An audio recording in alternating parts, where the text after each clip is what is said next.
Capítulo 3. Los periodos del crecimiento.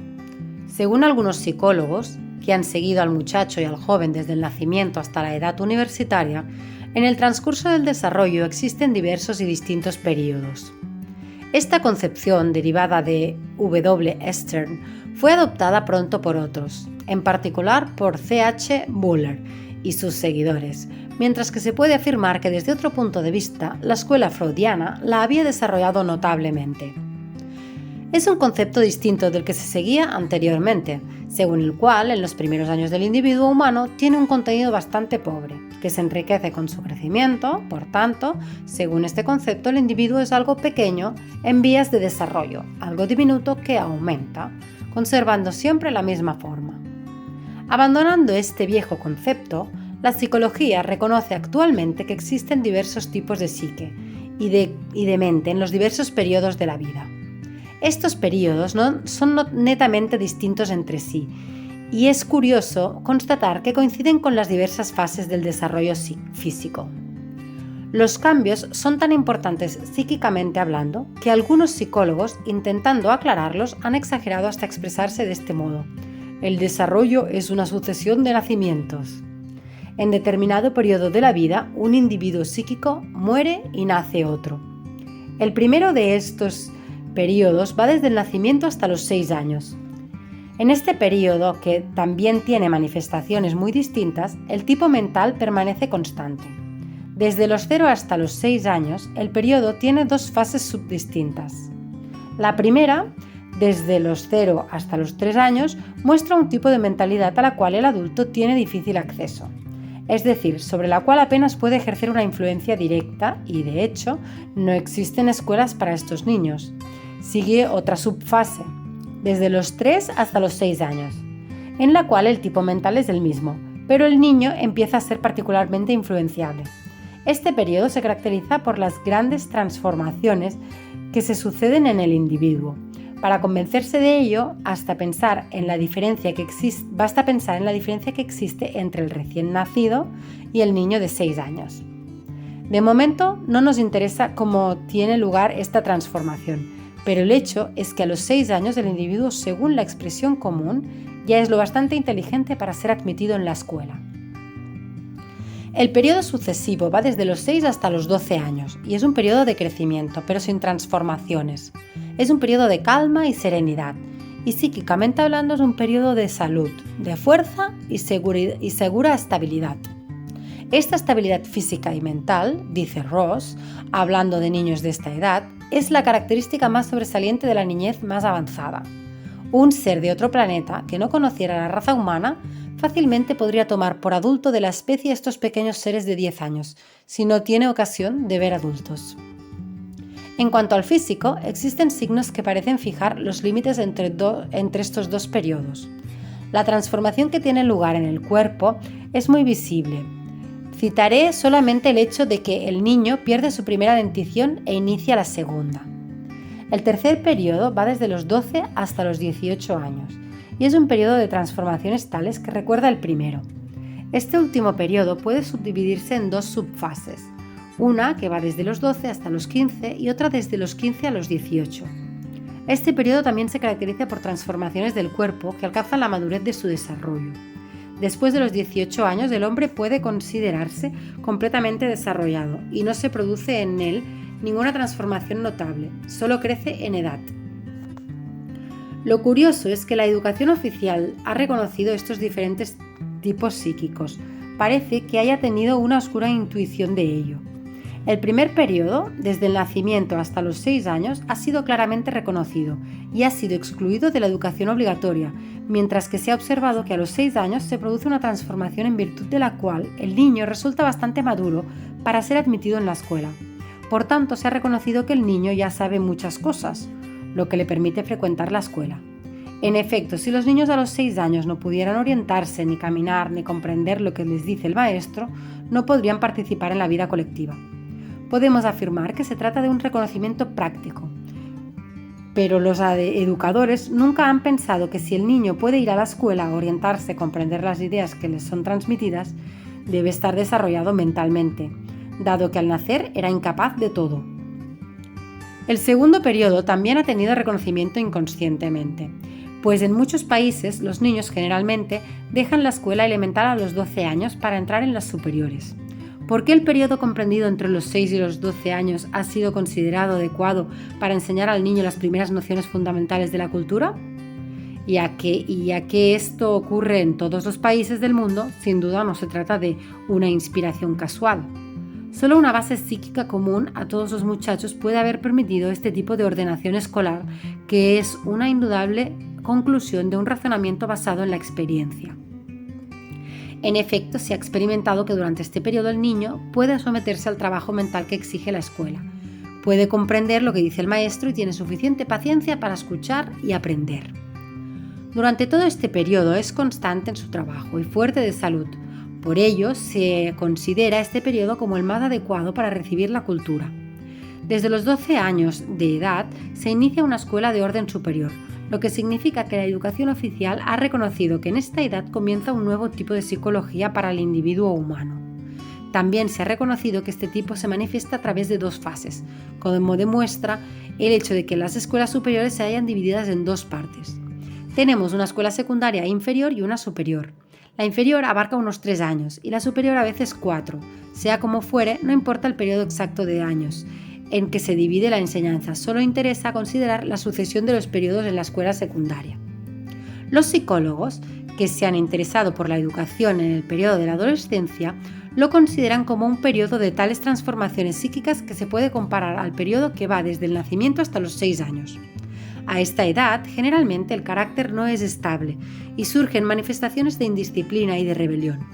La salud física no es estable y segura como en el segundo periodo, pero la escuela no se preocupa. Se ha elaborado cierto programa y los niños deben seguirlo, quieran o no. También en este periodo los jóvenes deben permanecer sentados y escuchar al que quieran y escuchar al que enseña. Deben obedecer y dedicar su tiempo a aprender de memoria unos conocimientos dados. La culminación de la vida escolar es la universidad, que tampoco difiere esencialmente de los tipos de escuela que la preceden, excepto quizás por la intensidad de los estudios. En la universidad los profesores también hablan mientras los alumnos escuchan. Cuando yo estaba en la universidad y los hombres no se afeitaban, era curioso ver a estos jóvenes en las aulas, algunos con barbas más o menos imponentes y todos exhibiendo las más diversos bigotes. Sin embargo, estos hombres, maduros, eran tratados del mismo modo que niños.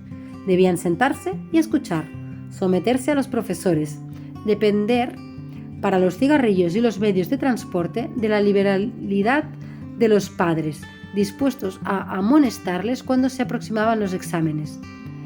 Y eran hombres adultos cuya inteligencia y experiencia dirigirían algún día el mundo y cuyo instrumento de trabajo era la mente, y a los que se les enseñaba las más elevadas profesiones, futuros médicos, ingenieros, abogados. Cabe añadir, ¿de qué sirve actualmente una licenciatura? ¿Acaso asegura la vida a quienes la obtiene? ¿Quién recurre a un médico recién licenciado? ¿Quién encomienda la construcción de una casa a un joven ingeniero apenas salido de la escuela? ¿O un caso a un abogado apenas autorizado para ejercer su profesión? ¿Y cómo se explica esta falta de confianza?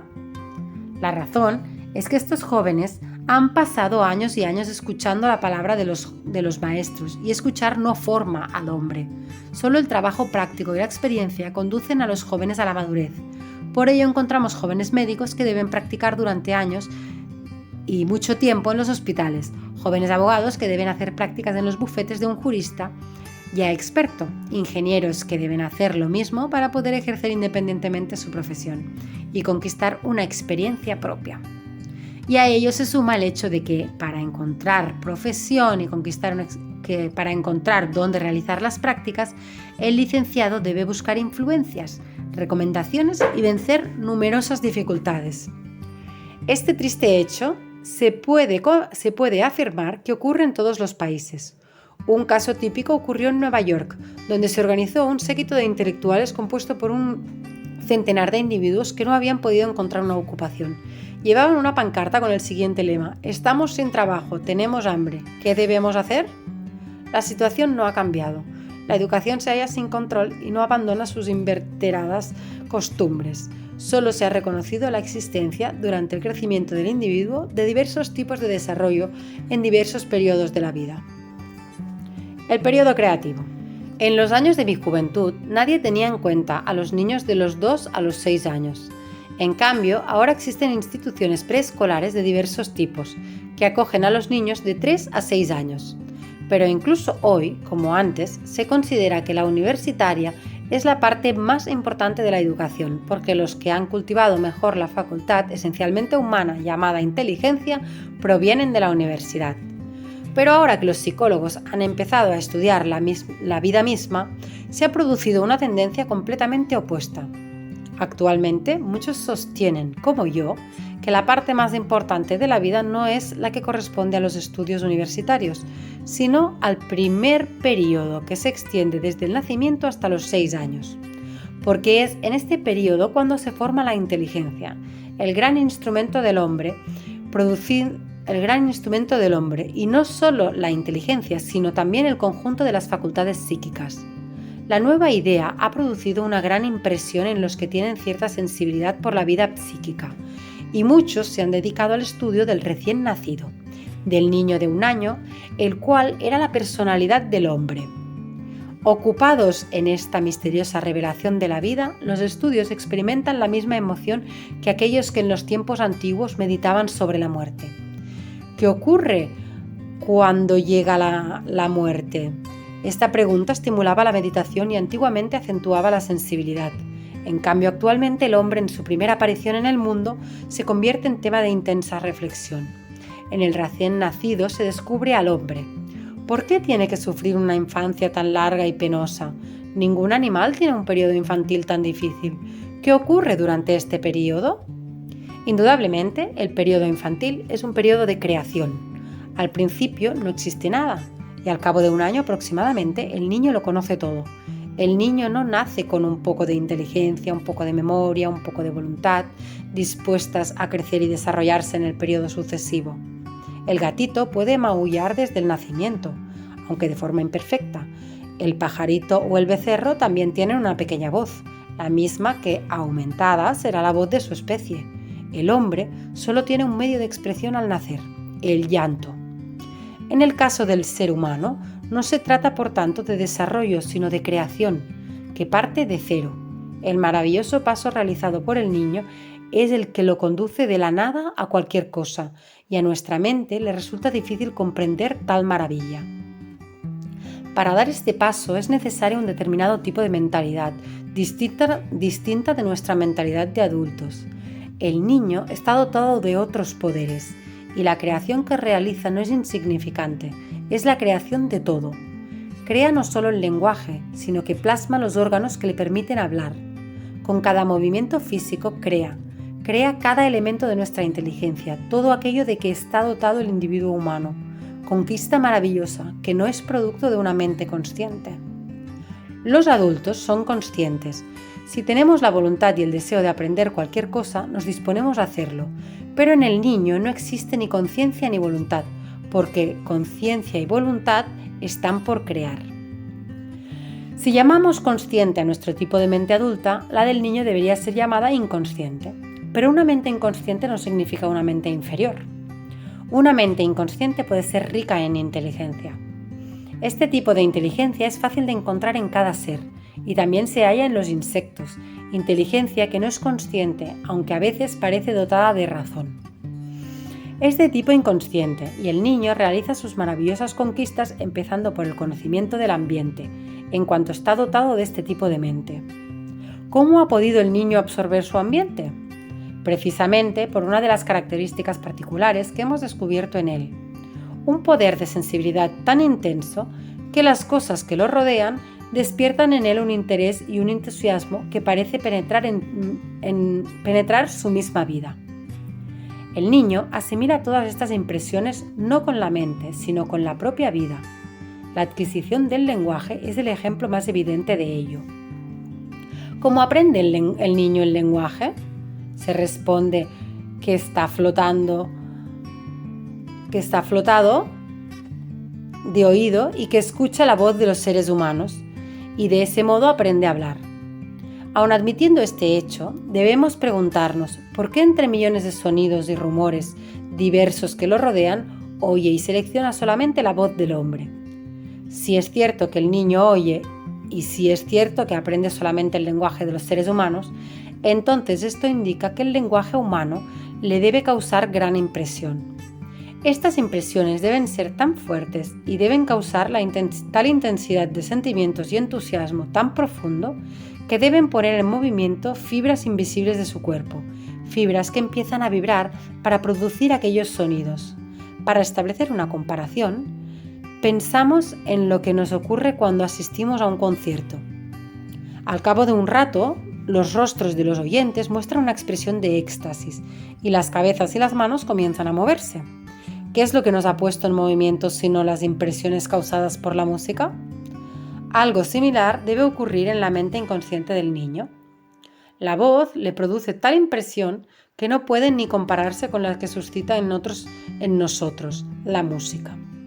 En el niño casi vemos los movimientos de la lengua que vibra, cuerdas que tiemblan y muecas. Todo vibra y se pone en tensión, preparándose en silencio para reproducir los sonidos que han causado tan profunda emoción en la mente inconsciente. ¿Cómo aprende el niño el lenguaje con toda su exactitud? Y de forma exacta y precisa, ¿qué pasa a formar parte de la personalidad psíquica? Este lenguaje adquirido en la infancia se llama lengua materna y es claramente distinto de todas las demás lenguas que pueda aprender después. Del mismo modo como una dentadura postiza puede diferir de una dentadura natural. ¿Por qué estos sonidos primeros sin significado llevan repentinamente comprensión e ideas a su mente? El niño no solo ha absorbido las palabras, sino que incluso ha absorbido la frase, la construcción de la frase. Si no se comprende la construcción de la frase, no se puede comprender el lenguaje. Cuando decimos, por ejemplo, el vaso está sobre la mesa, el sentido que damos a estas palabras resulta del orden en que los colocamos. Si decimos vaso él sobre está la mesa, resulta difícil tener una idea. Lo que comprendemos es la secuencia de las palabras. El niño absorbe las construcciones del lenguaje. La mente absorbente. ¿Y cómo ocurre esto? Se dice, recuerda las cosas. Pero para recordar hay que tener memoria, y el niño no tiene memoria. También está por construir. Debería tener la capacidad de razonar para darse cuenta de que la construcción de una frase es condición necesaria para su comprensión, pero el niño no tiene la facultad de razonar, debe creársela. Nuestra mente, tal como es, no llegaría a alcanzar lo que alcanza el niño. Para una conquista como la del lenguaje es necesaria una forma de mente distinta, y esta forma es la que posee precisamente el niño, un tipo de inteligencia distinta a la nuestra. Podemos decir que nosotros adquirimos los conocimientos con nuestra inteligencia, mientras que el niño los absorbe con su vida psíquica, simplemente viviendo. El niño aprende a hablar el lenguaje de su raza. Es una especie química mental que opera en él. Nosotros somos recipientes. Las impresiones se vierten en nosotros y nosotros las recordamos y las tratamos en nuestra mente, pero somos distintos de nuestras impresiones, como el agua es distinta del vaso. El niño experimenta en cambio una transformación. Las impresiones no solo penetran en su mente, sino que la forman. Estas se encarnan en él. El niño crea su propia carne mental, utilizando las cosas que se hallan en su ambiente. A este tipo de mente la hemos llamado mente absorbente. Nos resulta difícil concebir la facultad de la mente infantil, pero sin duda la suya es una forma de mente privilegiada. Imaginad lo maravilloso que sería ser capaces de conservar la prodigiosa capacidad del niño, el cual, mientras vive alegremente saltando y jugando, es capaz de aprender una lengua con todas sus complicaciones gramaticales. ¡Qué maravilla! Si todo el saber entrase en nuestra cabeza por el simple hecho de vivir, sin necesidad de mayor esfuerzo del que representa respirar o alimentarse. Primero, no advertiríamos nada especial. Luego, de improviso, los conocimientos adquiridos se revelarían en nuestra mente como brillantes estrellas de conocimiento. Comenzaríamos a advertir que están allí, presentes, y conoceríamos todas las nociones, las cuales se convertirían sin esfuerzo en nuestro patrimonio. Si yo os dijera que existe un planeta donde no hay escuelas ni maestros ni sin ninguna necesidad de estudiar, donde viviendo y paseando sin más fatiga los habitantes llegan a conocerlo todo y a fijar sólidamente todo el saber en su cerebro, ¿no os parecería una hermosa fábula? Pues bien, esto, que parece tan fantástico y suena a invención de una fértil imaginación, es un hecho, una realidad, porque este es el método de aprender del niño inconsciente. Este es el camino que sigue. Lo aprende todo inconscientemente, pasando poco a poco del inconsciente a la conciencia, avanzando por un sendero en que todo es alegría y amor. El conocimiento humano nos parece una gran conquista del consciente, adquirir una mente humana, pero esta conquista la debemos pagar, porque apenas somos conscientes, cada nueva adquisición de saber requiere un duro trabajo y fatiga. El movimiento es otra de las maravillosas conquistas del niño. Recién nacido yace tranquilamente en su cama durante meses, pero transcurrido cierto tiempo camina, se mueve en el ambiente, hace algunas cosas, goza, es feliz.